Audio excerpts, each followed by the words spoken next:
Now, we have a very, very packed day. Let me just summarize what it's all about, basically. The issues we are talking about is about the theft of purchasing power. It's about giving a voice to the market. It's about why, when we used to buy fish by the kilo or by the kati or the otais, now people buy one fish. Things are getting very, very tough, and people do not really know what the issue is all about. Some people blame GST, of course, tax, etc. have impact. But the real impact, ladies and gentlemen, is the monetary system that we are using now, which actually, I suspect, less than 10% of the public understand the effect of our monetary system. If I were to ask people in this room, how many percent is this money, this paper money? Well, the audience here probably very knowledgeable, but if I were to ask the general public, most of them will say this is 100% of the money in the country, number one.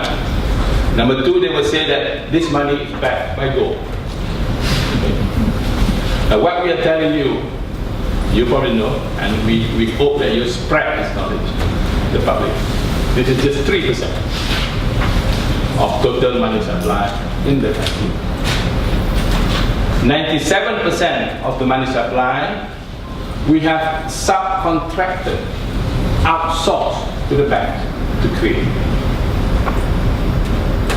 This is a shocking information to most people who probably heard it for the first time.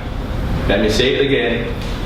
97% of a nation's currency, not necessarily just Malaysia, any country in the world, 97% of the money supplied in the country, we have outsourced it to be produced by banks. And when they produce this money, they did not take into account whether the goods and services in the economy is going to be increasing at the same rate. We will prove to you, Professor Arfa, if you didn't bring the paper, we will prove to you that banks create money when they give out loans. When they give out loans, new money is created, and it bears no relation to the amount of goods and services in the country, and therefore there is a grand theft of purchasing power suffered most by the market. And this is the issue we want to bring to the public. This is the issue we want to bring to the government. We're kind of hoping that political parties will attend our seminar. I'm from Malay College, Kolakansa, Makoba, Malay College All Board Association. We have representatives in every political party. I've been trying to entice them to come, but they did not bite. But today I'm very happy to tell you that my friend from my kampung there, Aziz, Pesuruh Daya Pas, Perak. So I hope more political parties will come. Okay, now if you allow me to talk, I will carry on and will miss many of my slides. I'm going to take it quite slowly so that we get the full picture. How do we move this? Is there an error? Okay, that's my resume. The most important information there is that I've written 2 books. And the English version is called The Foam of the Waves of the Sea, Case for an Islamic Monetary System, and translated into Bahasa Malaysia, Umpama Buih di Lautan, suatu hujah untuk pelaksanaan sistem monetary Islam. And the books are available up there with special discount to seminar participants, 20% discount. Okay. The flaws of the monetary system. Now, we hope that when you come, you will spread this message to those outside. So the 3 or 4 principal flaws of our monetary system at the moment, it steals purchasing power from the poor. Is that not something important to the government? Is that not something important to the leaders? Our monetary system steals purchasing power from our rakyat. Don't you want to understand how that's happening? And because things does not move unless our scholars support us, let us speak their language and tell them that it contradicts Maqasid Sharia on the prohibition of transgression of property of others. Theft, stealing. Our monetary system is stealing the purchasing power of the rakyat. We talk about hudud, and what is the punishment for theft? Okay, second floor. A systematic transfer of wealth from the poor to the rich. Doesn't our government want to know that?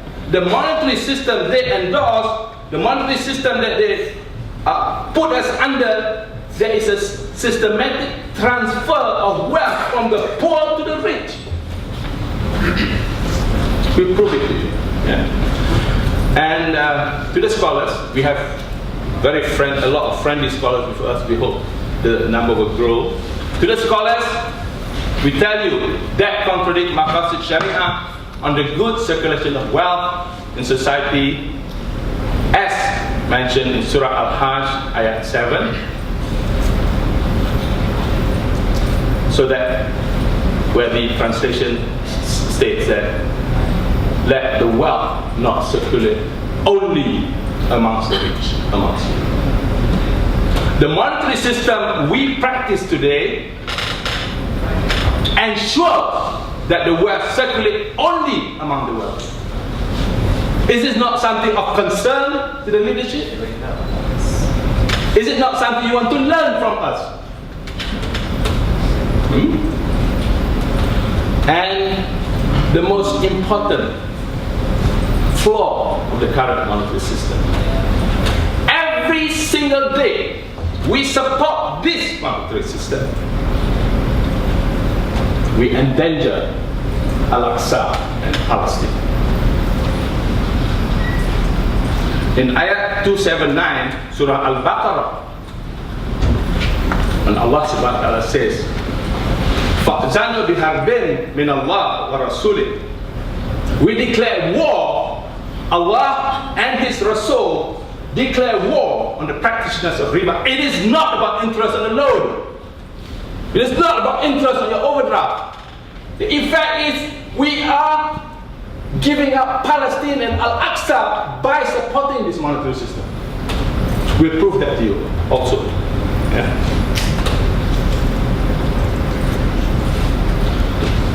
Okay, we've seen this. And actually, when we support this monetary system, we are supporting the international monetary system.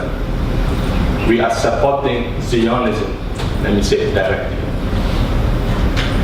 That's the direct impact of what we are doing. That is direct impact of what we are doing because we do not think about the monetary system that we are practicing. Allah subhanahu wa ta'ala will ask of so many questions. They will ask us, Allah subhanahu wa ta'ala will ask us in the hereafter is, after so many questions, the 4 questions, I gave you ilm. What did you do with your ilm? Do we remain ignorant forever? Or do we understand what is happening and try to make some change?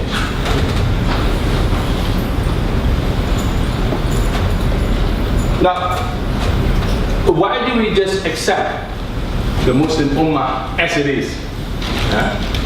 We know we are weak. We don't produce anything. Any technology will come from Korea, Japan, never come from the Muslim countries. And we see, not just in Malaysia, throughout the world, the rich getting richer, the world getting poorer. We're not doing anything about it. And we know 80 billionaires in this world today owns half the wealth of the planet. Sorry for that. Allah subhanahu wa ta'ala says, let not the wealth circulate only among the rich. What have we done? You are told Surah Al-Hajj, ayat 7. Islam does not control the world. Riba rules the world. And we, as an ummah, have lost our identity and self-confidence.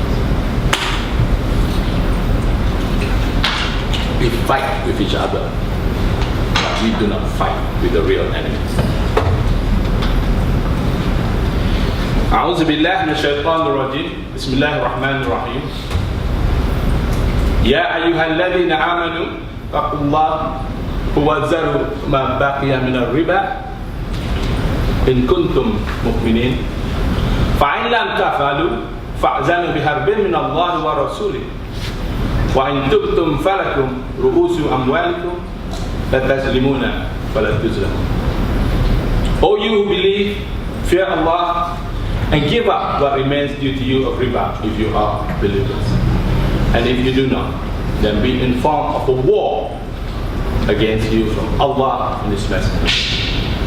But if you repent, you may have your principle. You do no wrong, nor are you wrong. Are you ready to go to war with Allah subhanahu wa ta'ala? We are at war with Allah subhanahu wa ta'ala.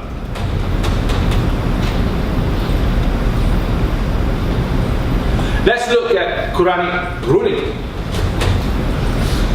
on alcohol and gambling. And let's look at the prohibition. By means of intoxicants, Surah Al-Ma'idah, ayat 91, the meaning. By means of intoxicants and games of charm, Satan seeks only to sow enmity and hatred among you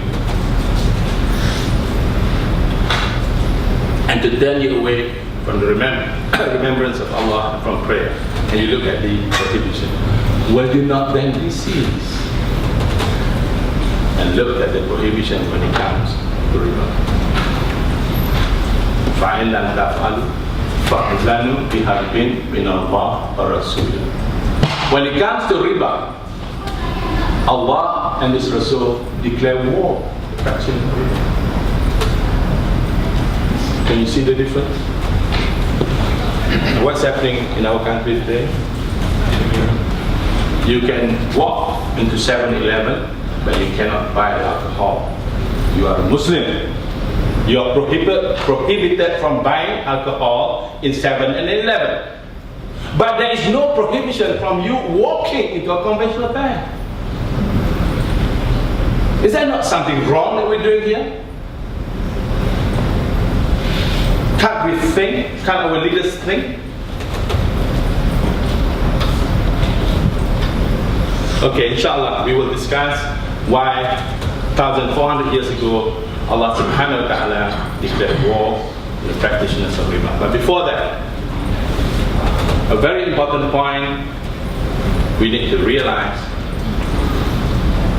we need to know ourselves. We need to understand that we have been weakened by two diseases brought to us by the West, and that is secularism and truth. We're not talking about politics here. The Muslim Ummah, no matter in which country, have been weakened by colonialism, particularly in respect of the distribution of the extension of the belief in secularism and riba. At the height of our civilization, we controlled 2/3 of the world in the 5th, 6th and 7th century, and we were in power over Sicily and Spain. How come? What happened? What was different during that time compared to now? That is what was different. At that time, we were masters of both worlds. We were masters of Quran and Sunnah, and we were masters of worldly knowledge. When the West talk about medicine, they will say that the father of medicine is somebody called Avicenna, and you would think that he comes from Greece. And you know that he is Ibn Sina. And they will say that the father of optics is Ibn al-Haytham. Sorry, they will say al-Hazan, sounds like an Italian name. It is actually Ibn al-Haytham. The father of chemistry, Gerber, definitely a German name. Jabir ibn Hayyan. Father of algorithm, Al-Khwarizm. Father of modern surgery, Abu al-Qasim. Father of third law of motion, Ibn Bajjah. Father of experimental surgery, Ibn Zub. That was when we were masters of both worlds. We were not secularized as we are now. Today we are secular people with worldly knowledge, but with very poor command of Sharia. We have specialist Sharia scholars with poor command of worldly knowledge. That, in a nutshell, is a problem. And you've heard of Ibn Abdul, father of economics, Ibn Rushd. Algebra, calculus, which sounds so Western to us, was invented by Al-Karaji. Spherical trigonometry, Sin bin Ali. Circulatory physiology, Ibn al-Nafis, etc. We should be aiming to return to the position where we were masters of both.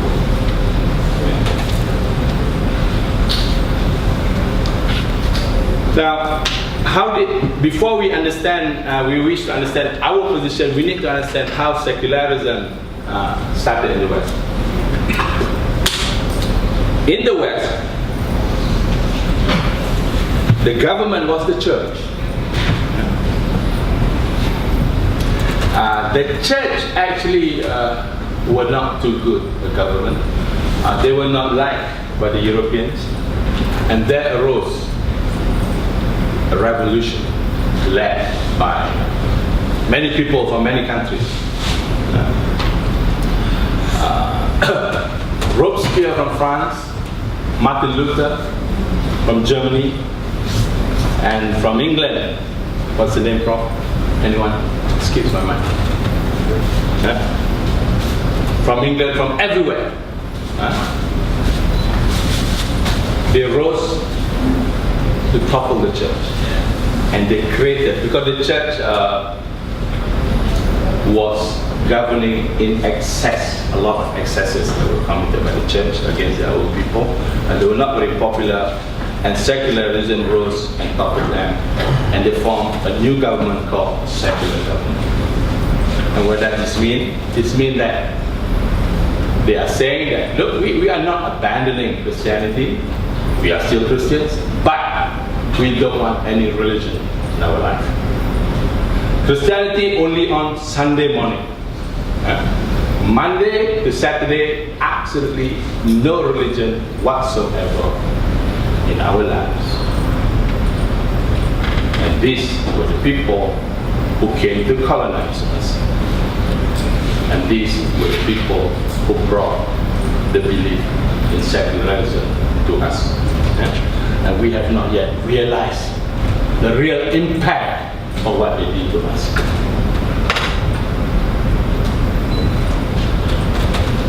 The secularism started earnestly with the death of the last Muslim caliphate in 1923, the Ottoman Caliphate.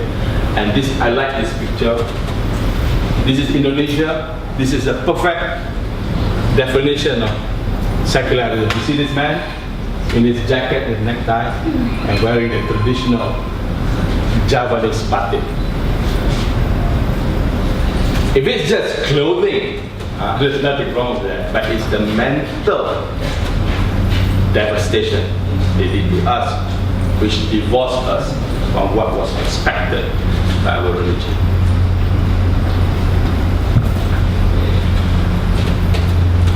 And another thing which they did in Europe when they toppled the church was they secularized all the subjects in the universities. They hated the religion so much.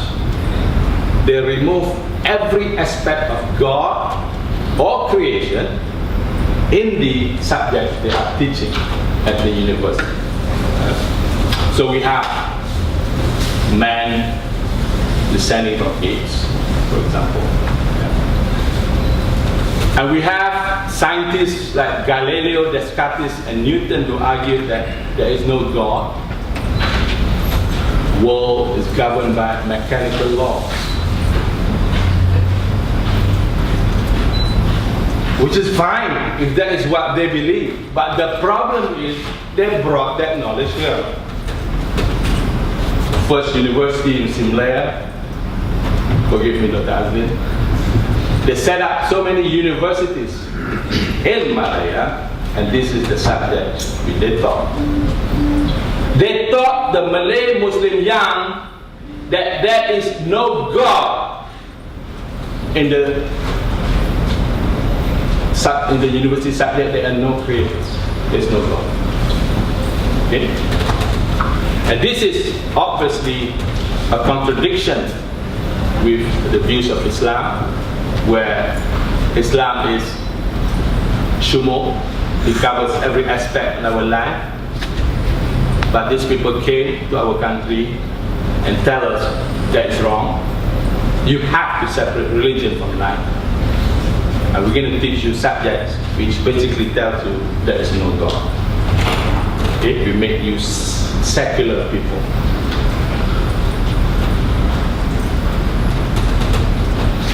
Therefore, we have economics, medicine, science, physics, etc. molded by the West as if there is no creator.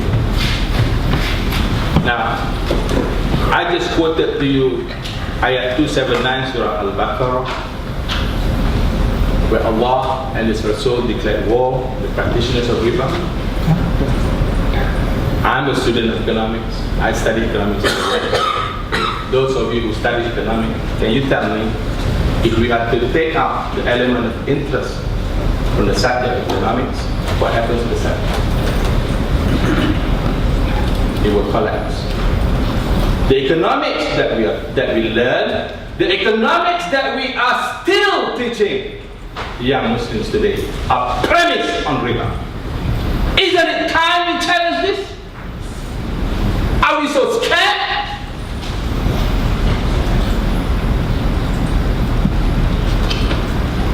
I remember when I was a kid, well, not so much a kid, maybe Form 1, Form 2. My teacher set an assignment for the class.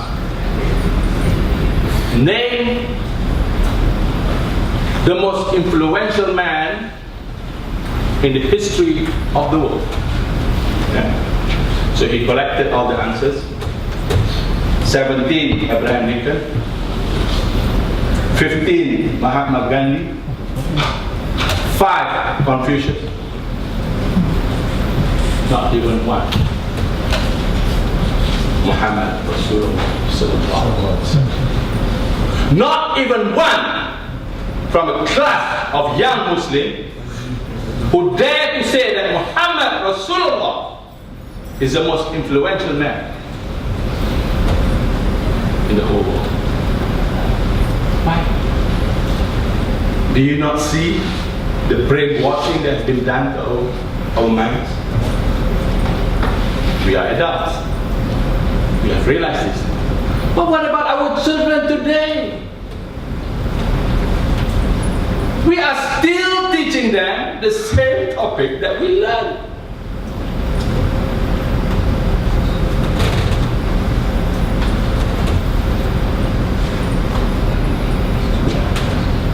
We have a session Professor Alpha later, maybe even Professor Kamen, where we're going to propose a change in the national curriculum. We hope you will support us. And the impact of secularism on Muslims, you can see it today. You can see the impact today. We have people who want to close down Jaki, right? I mean, Jaki. I What's wrong? What's wrong with Zahid? Why do you want to close down Zahid if you are not secularized in your thing? So the message I'm going to tell you today is that we were strong when we were sure. We were strong when we were masters of Quran and Hadith and masters of world knowledge. We should aim to return to that situation. If we continue to be secularized, there is no way we can challenge the masters of secularization. The West are the masters of civilization. We are given a kitab by the Creator. We put it aside. In our PhD thesis, the views of the professor from Harvard is more valuable than any surah in the Al-Quran.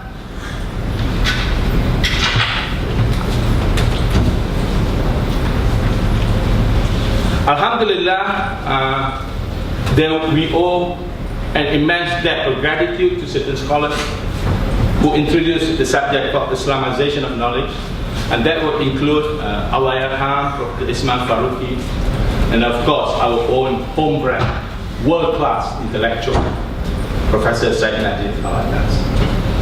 These are people we need to support. This is a movement we need to support. Professor Zahid Najib has written a book called Islam and Secularization.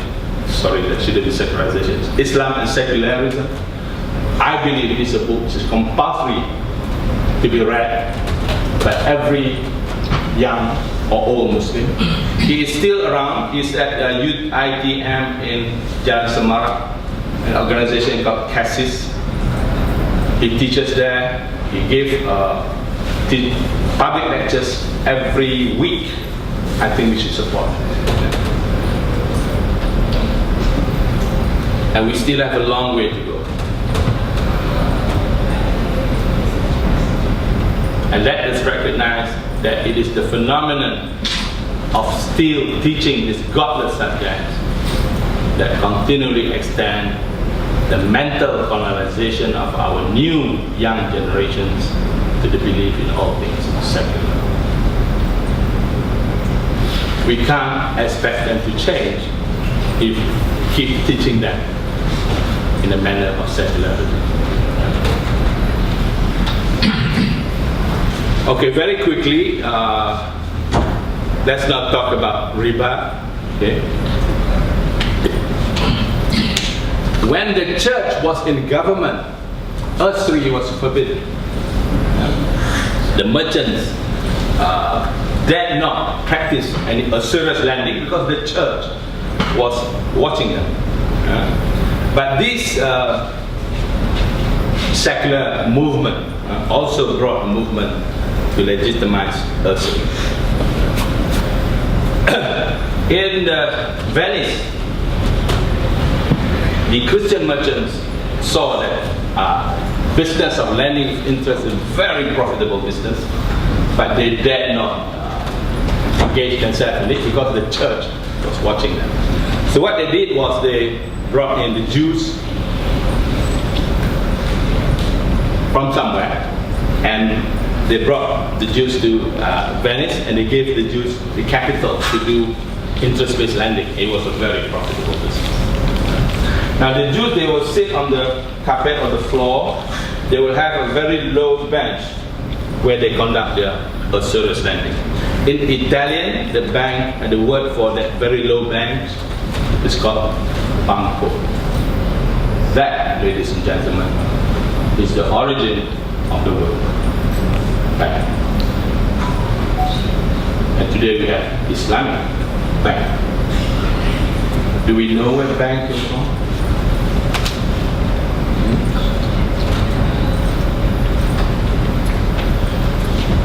Riba and secularism were two beliefs that was entrenched in the European psyche.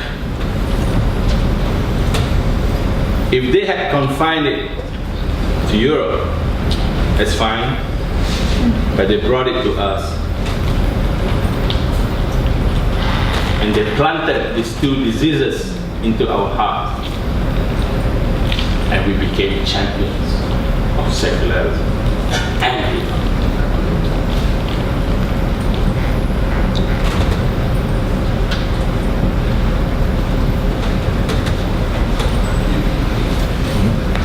It was the colonialists who killed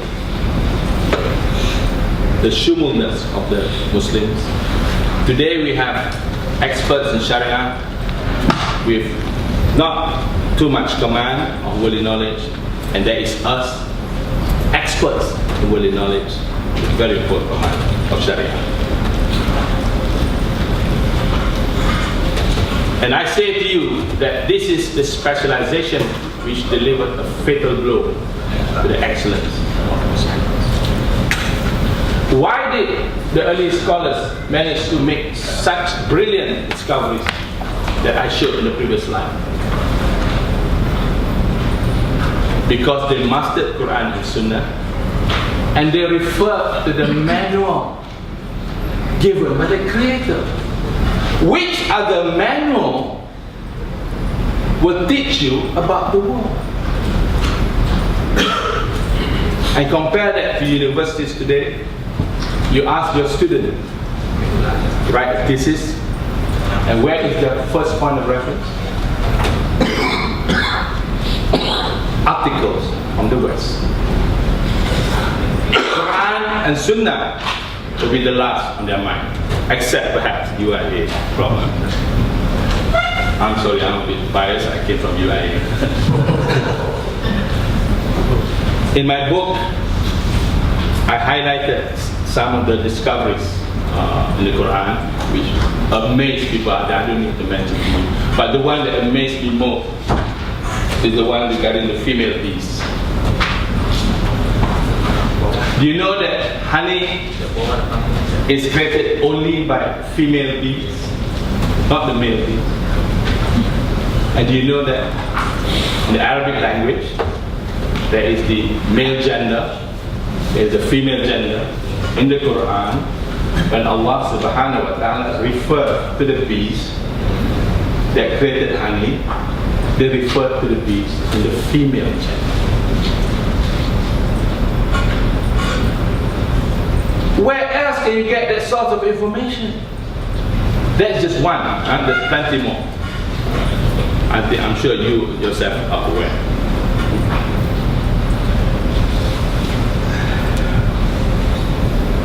So actually, we are now clueless of how to get out of this dilemma. And the Western culture is imposed on us, which we gladly accepted.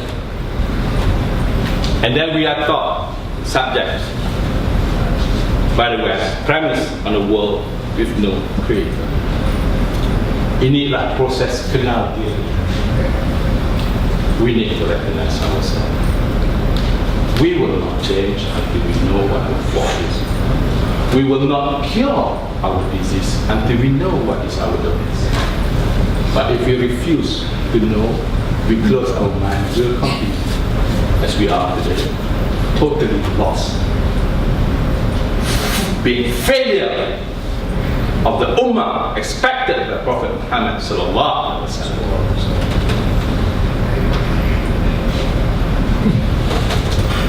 And there is one fatwa which is overdue to be changed. The direct result of this specialization. The people who pass fatwas or laws on things are not in full command of worldly knowledge, or they are not advised properly. For example, fiat money. We still have a fatwa that says it is valid. That fatwa needs to be changed. The minute we raise that, we are accused of being rebels. When all the facts, the deficiencies, and this is what I always tell the scholars, the deficiencies in the fiat system that we are telling you now did not exist when you came up with that fatwa. Would you not listen to us? We are not saying you are wrong. We are saying in 1973 or 1986, the flaws in the system were not known at the time. Why can't you sit and rethink about the fatwa? Why do you call us rebels?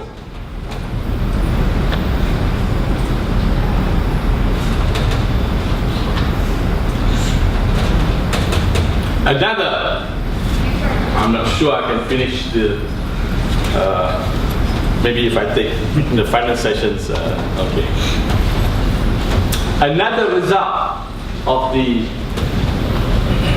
colonization of our mind is the demonization of the word risk. I think most of you, some of you have financial background. Some of you may be working with banks.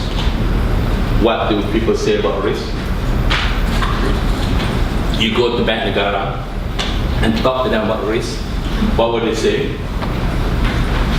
They will react to you as if RISK is a four-letter word. It's an ugly disease. It's a plague. The worst possible illness that you can think of is the word RISK. To be avoided like the plague. And that is what is taught in the financial minds of Muslims today by the fathers of riba. But what did the legal maxim say about this? Fiqh, Qaidah Fiqh says, Aghnum bi-aghnum. Rewards come with risk.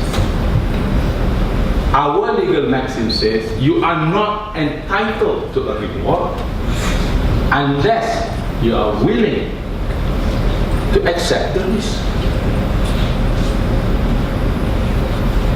But in the financial world that we are operating today, every transaction where there is risk will be engineered in such a way to make it zero risk for the lenders of money and 100% risk by the borrower. And we have accepted that as the norm. Unfortunately, those in the Islamic banking industry themselves have adopted the belief that risk is an ugly word.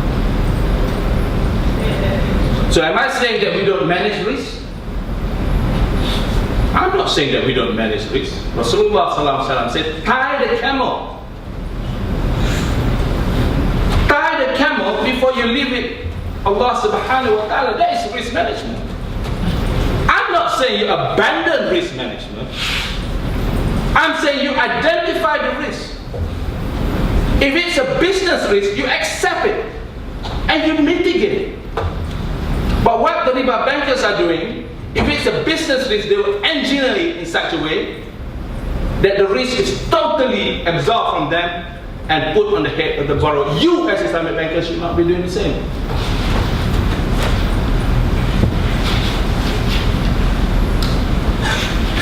It's about time we relook at the word risk. It is not an ugly word. We should accept the existence of risk in the transaction. We should accept the existence of business risk in the transaction. Mitigate it. Do not engineer the terms to make it into a zero risk position for you, whatever your institution is called.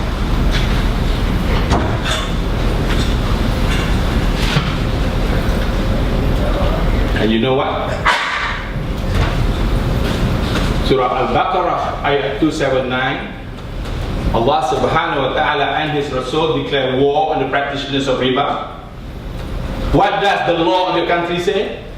We are defenders of the practitioners of riba. Anybody who do not pay the fruits of riba can be brought to the court, and the court will support the purveyors of riba. Am I right?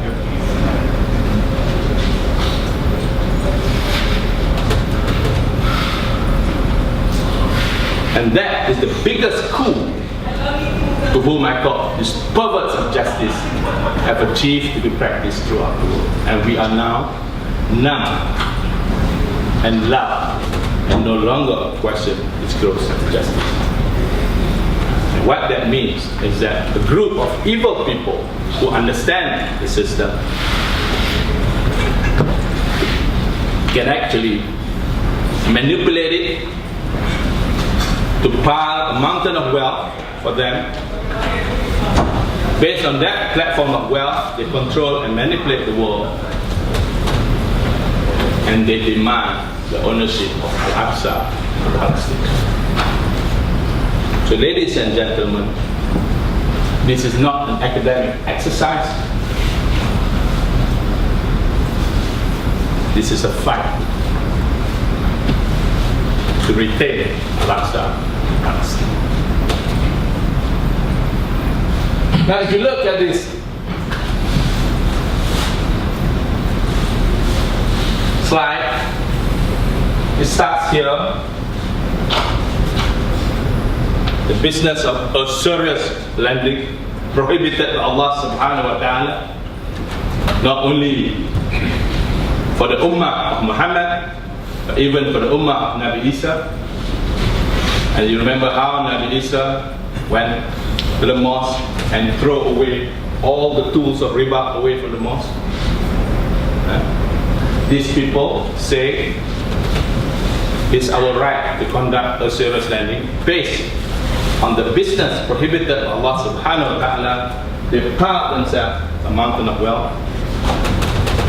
They went to this country. They manipulated the banking system. They bought the democratic system. They paid for both presidential candidates in every election. Do you know that America is not a country? America is actually a continent. And do you know how much you need to be the president of America? Every presidential candidate requires about between 500 million to 1 billion US dollars to become president. Because you need to do your TV campaign, you need to travel for 2 years. Now we all know that the election is normally in November. In September they start pretending which one to choose. A Democrat or Republican, Obama or Mitt Romney. And they pretend that they have to choose. They therefore chose Obama. They gave 1 billion to Obama. Obama became the president. But did you know that they also gave 1 billion to Mitt Romney? Did you know that whoever wins the presidency is in their pockets? When you fund both presidential candidates, whoever president of America is in your pocket. And do you know what is the first trick? The first journey every president took is to this place, which they call the Wailing Wall. Can you see this man? That's President Obama in the Jewish cap. That's President Bush. The president of the greatest power in the world, upon winning the presidential election, his first trip is to the Wailing Wall to pay homage to the people who have funded his campaign. And are you surprised that they are now threatening Al-Aqsa and Palestine? And if you go back, even if you stop here, you look at this banking system, aren't our support of the current banking system giving a lifeline to these people? Isn't this something that we need to change? Our continued support of the US dollar as the international currency will allow us to go on holiday to foreign countries. Pick your choice. You want to go to Palestine, Iraq, Afghanistan, Libya, Syria? Who's next? America said, thank you very much, the Muslim world, for supporting our sister. We are now going to this country to make it beautiful so that you can come and visit us.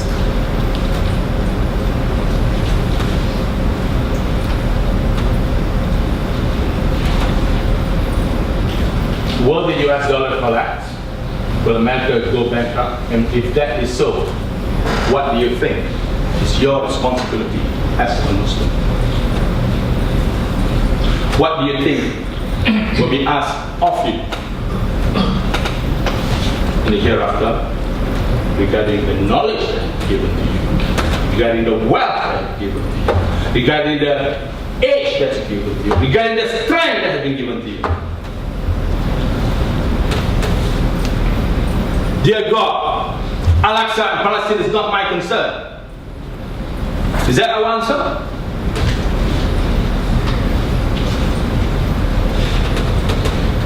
Perhaps we need to look at a new vacation package. This is where we get the political from. Okay. In which case, I will quickly move on, Professor Alpha. Do I have time? It's okay. I'm already. Technically, it's over. I think it's over. Yeah. But So you have a second presentation later, right? fine. Okay. I'm taking up people's time. With your permission, I will stop here. And if there is some time, I will continue. Thank you very much.